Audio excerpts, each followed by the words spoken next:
You are listening to If These Woods Could Talk, a production of the Rhinelander District Library and part of the WXPR Community Podcast Project, an initiative to amplify community voices. More info can be found at wxpr.org.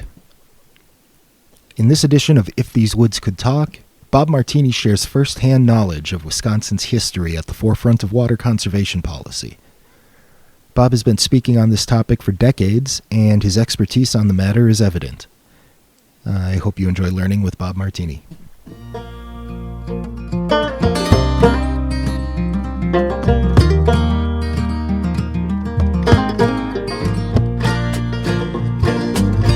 If this was a talk, would you sit and listen to tales of those who came before us in the virgin pines with the river glistening? Sit on back, friend, let's share some stories about butterflies, days gone by on the sunset hill of glory.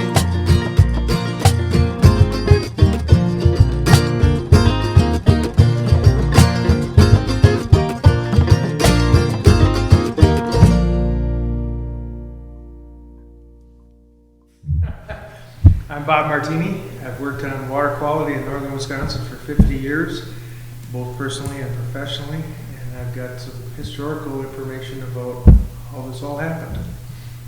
Northern Wisconsin started out as a natural resources exploitive economy.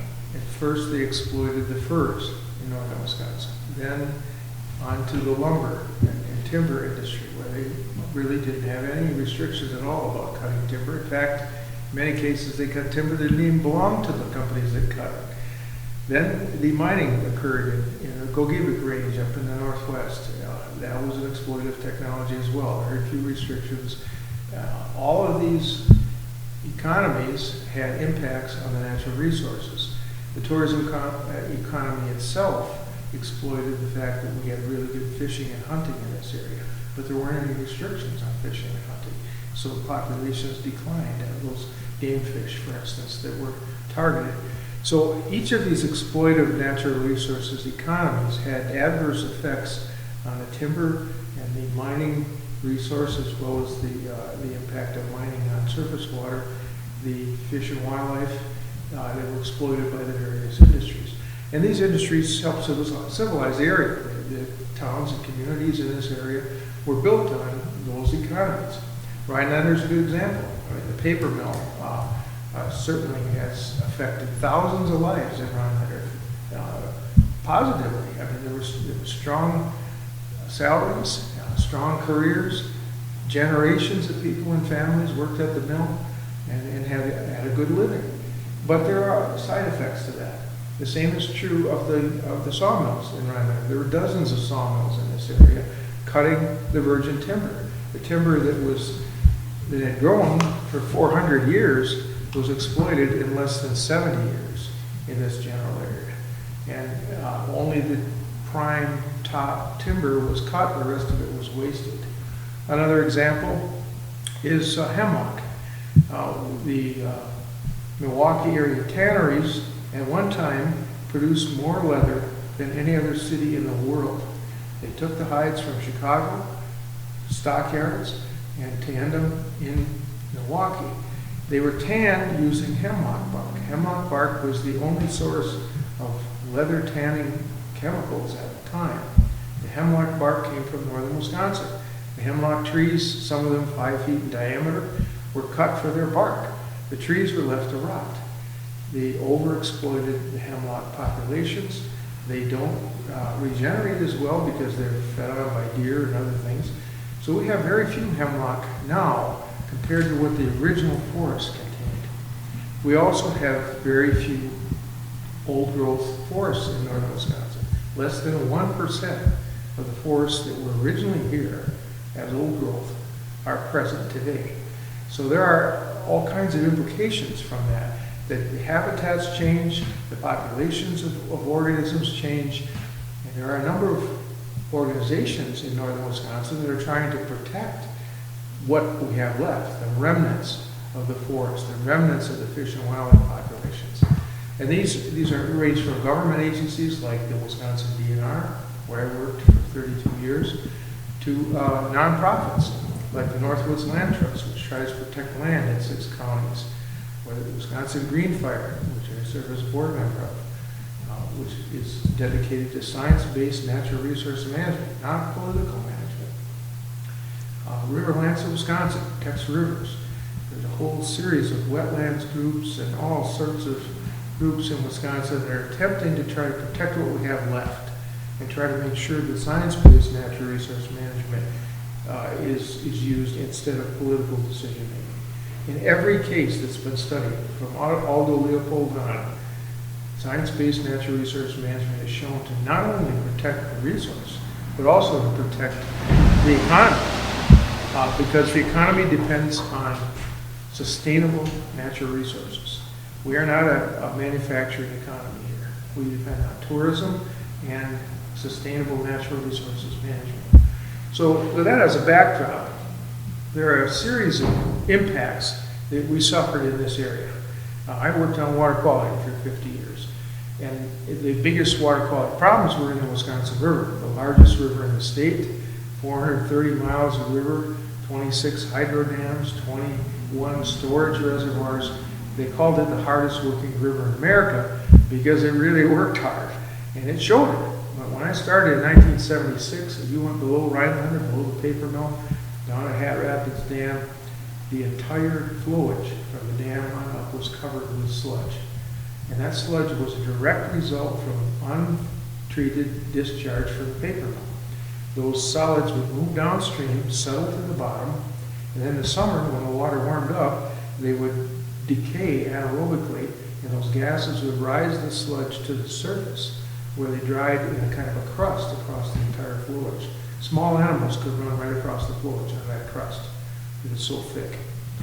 There was so much sludge that the owner of the dam, Wisconsin Public Service Corporation, couldn't operate the turbines at maximum efficiency because there was so much sludge in the water. It wasn't pure water running through, which is the way the hydros are designed. It was water infused with sludge. So they built a boom across the flowage, wooden boom, to try to gather the surface sludge. They pumped it over the hill into an unlined pit, which then contaminated groundwater. That stuff is still there. There's several feet of that sludge, over that berm, that's now buried with 2 or 3 feet of soil, but it's still down there. I mean, it contains all the contaminants that came from the mill, all the chemicals that went into pulping and paper manufacture, plus all the side chemicals. So, for instance, in the mill, they used arsenic compounds and mercury compounds as slimicides to prevent slime from forming inside the pipes, inside the mill.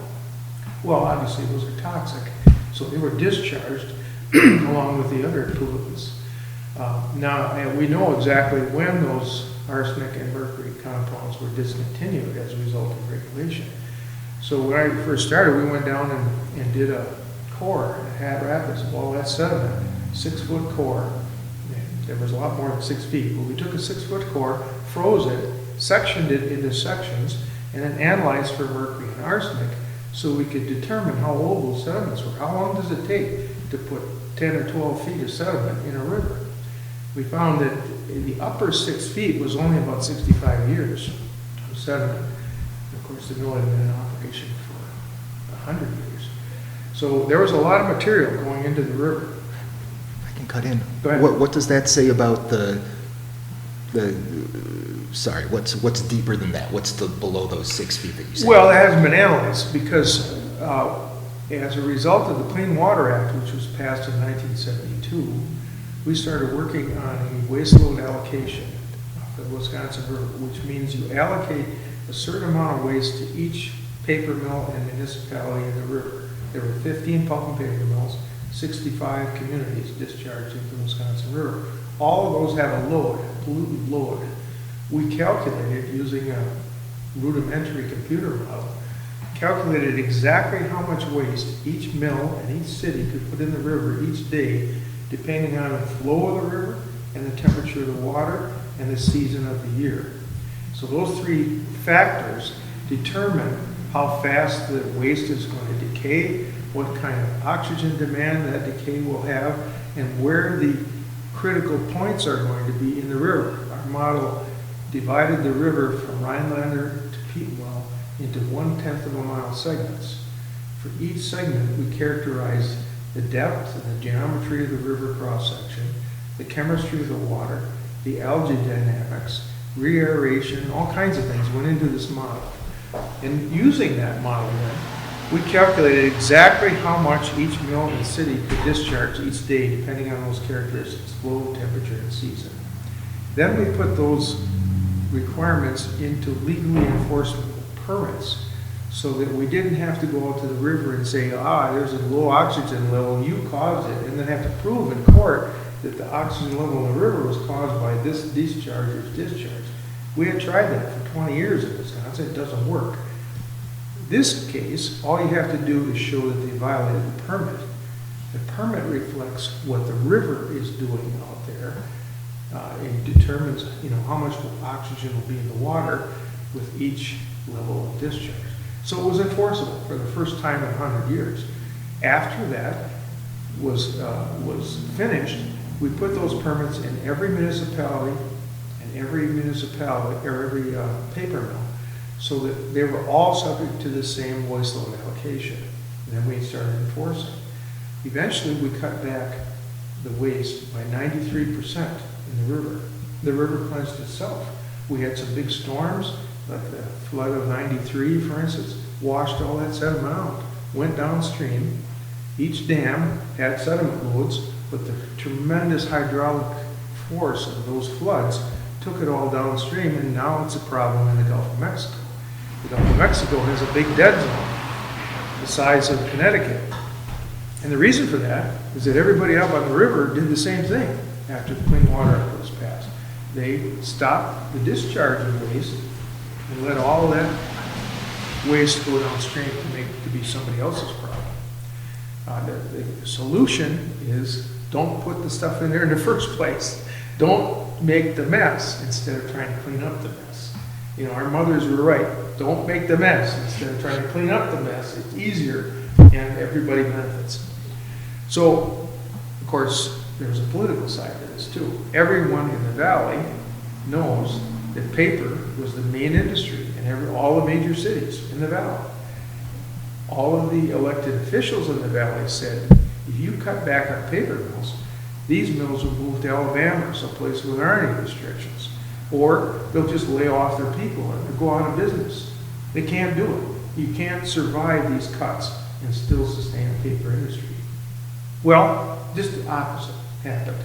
No mills moved to Alabama. No mills shut down. No people were laid off. In fact, jobs were created because a whole new industry of wastewater treatment was developed as a result of those restrictions.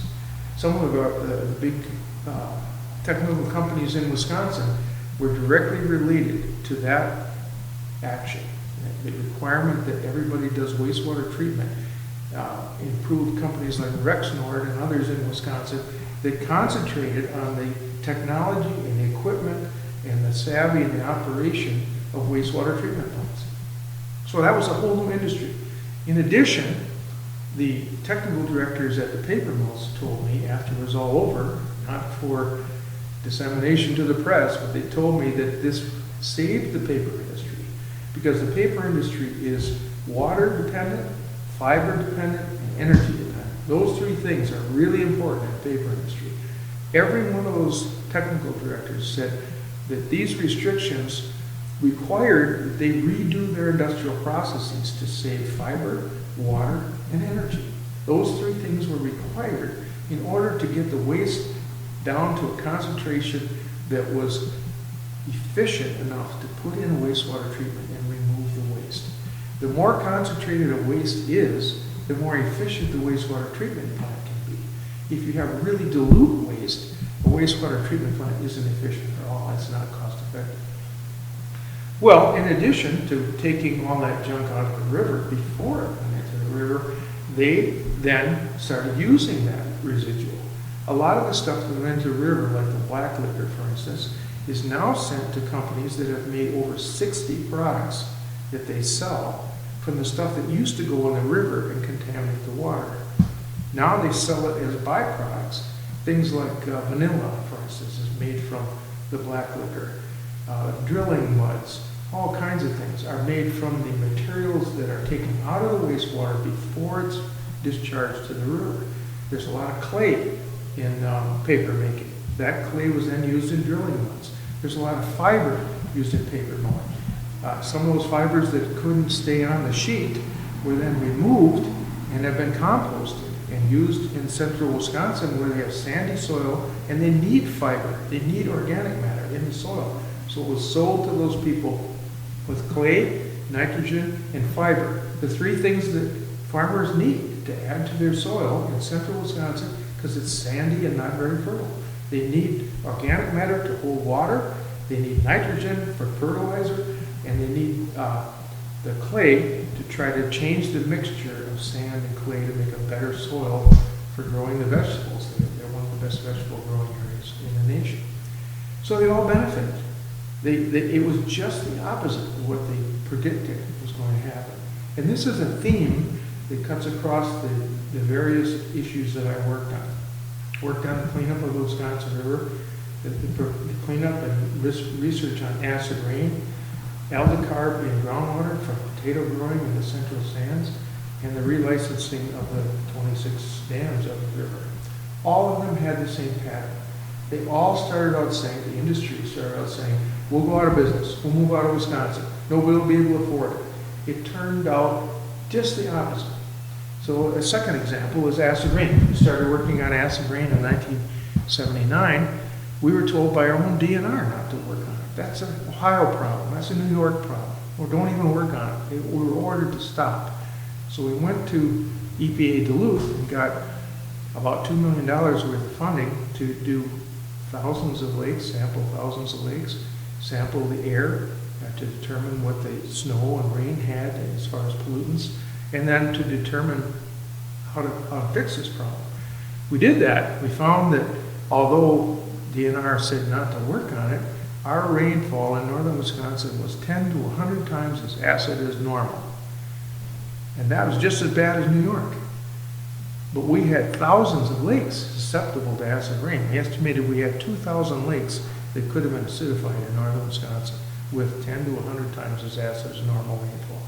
Some of them were already acidified. There were about a dozen where it already showed that they were acidified.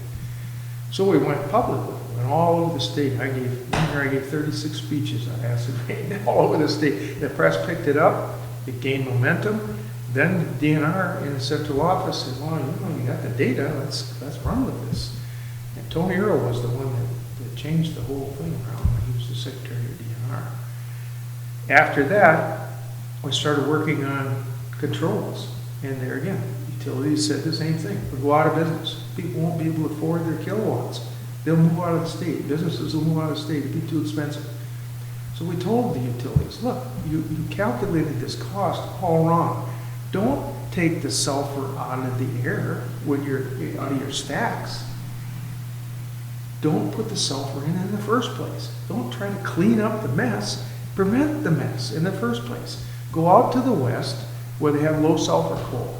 Nobody wanted low sulfur coal in the 80s because it had to be transported. That cost was greater, and the BTUs were a little bit lower in low sulfur coal. So Eastern coal had higher BTUs and it was closer to the power plants. That's what everybody wanted.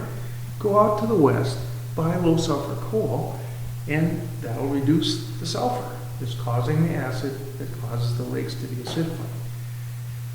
We got that passed in the Wisconsin legislature.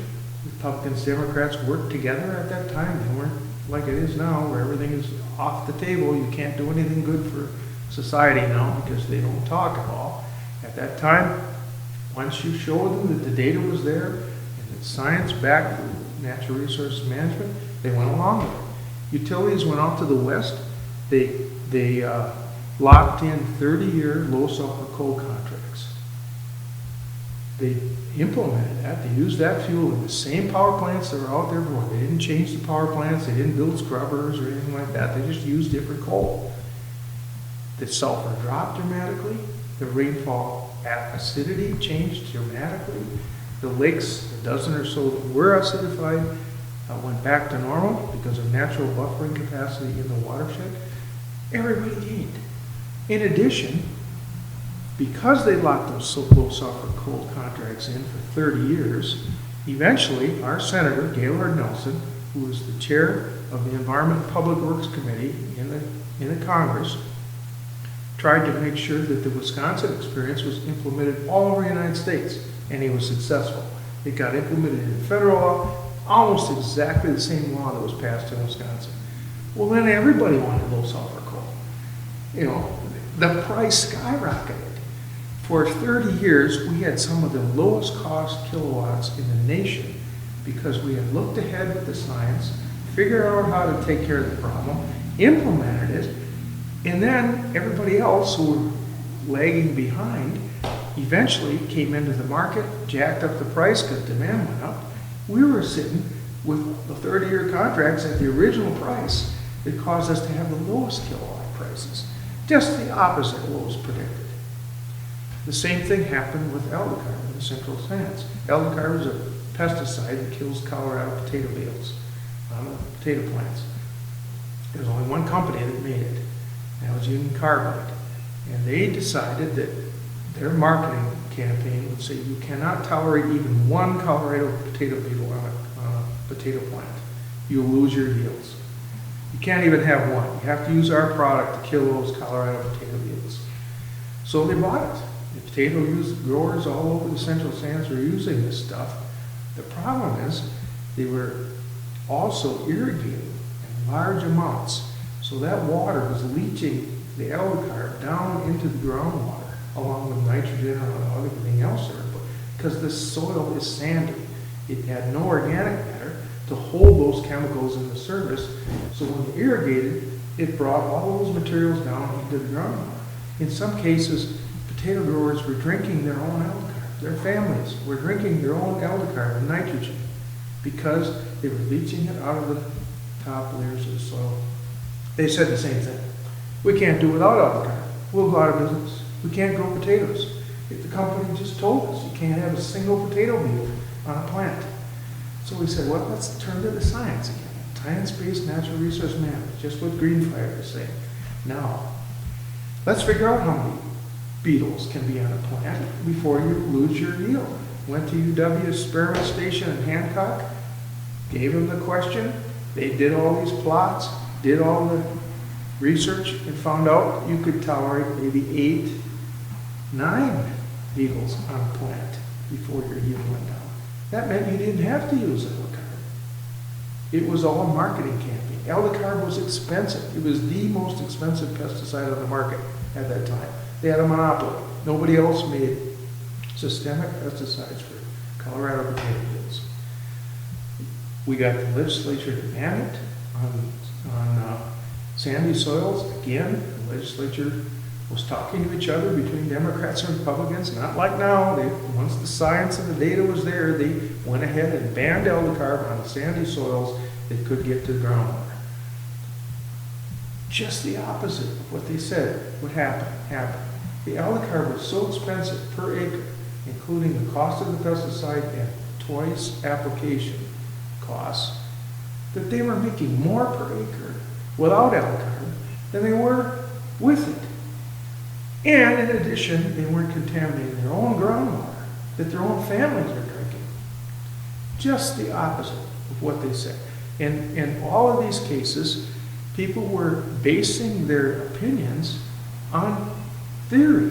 They were being affected by the vested interests that benefited from having paper mill pollution or exploitation of forests or use of eldercarb. They financially benefited from not restricting those activities. The science shows there are other ways of doing it. We did it, and it turned out better for everybody. The grower in this case got more per acre profit. The groundwater was protected, and the public rights to those groundwaters are protected. So individual families weren't drinking their own eldercarb. Dams are another situation. The Federal Energy Regulatory Commission regulates all hydro dams in America. We have 26 hydro dams on the Wisconsin River. That's one of the reasons they call it the hardest river in America. Each one of those dams affects the river. It changes the water dramatically. First of all, it prevents fish from moving up and down. The fish that live in the Wisconsin River are migratory. They want to go 200, 300 miles if they're unobstructed to enable them to carry out their life processes, spawning, feeding, growth, winter habitat. All those things are important in different parts of the river. So we have to seek out a certain habitat for spawning, another habitat for growth, another habitat for winter. Those kinds of things are happening in rivers all the time. That's why fish move, so that they can individually be healthy, but also so their population can be healthy. When you put 26 hydro dams on there, they can't move at all. They are stuck with that one little reservoir instead of 300 miles of river to find their habitats. A good example is mussels. We had dozens of species of mussels on the river before the dams. They were gone because of pollution and inability of the fish to move. Mussels, larval mussels attached to fish's gills. These little tiny little larval mussels, you can't even see them. They ride with the fish for quite a while until they're big enough to act on their own as a mussel. Then they drop off the fish into the sediment and continue their life cycle. These fish then could repopulate all the mussel species throughout the whole river if there was a problem. If there was a drought, for instance, and all the mussels died in one area, you could repopulate that whole area because the fish were moving and dropping off these larval mussels everywhere they went. Each mussel species has an obligate host. There's only one, usually one fish species that has the larval mussels in their gills. Well, when the dams went in, the fish couldn't move. Therefore, the mussels couldn't reestablish themselves in all these areas where they formerly were. That's a big problem, in addition to the fish having problems. And of course, both the fish and the mussels were eradicated because of the pollution, but they couldn't reestablish themselves because of the dams. So we went through this whole process and tried to get fish passage and a lot of other things. The dams also create impoundments, which warm the water. Warm water carries less oxygen than cold water. So the fisheries that really needed a lot of oxygen, like smallmouth bass, were in trouble because the water was warmer and it had less oxygen. In addition, the warmer water creates more algae. It creates a big flowage that's susceptible to sunlight. It collects sunlight because the area is bigger, but the water is also warmer, so it creates tremendous growths of algae. We have algae problems and flowages all up and down the Wisconsin River, not only because of the natural characteristics, but because non-point source pollution from farms has never been regulated.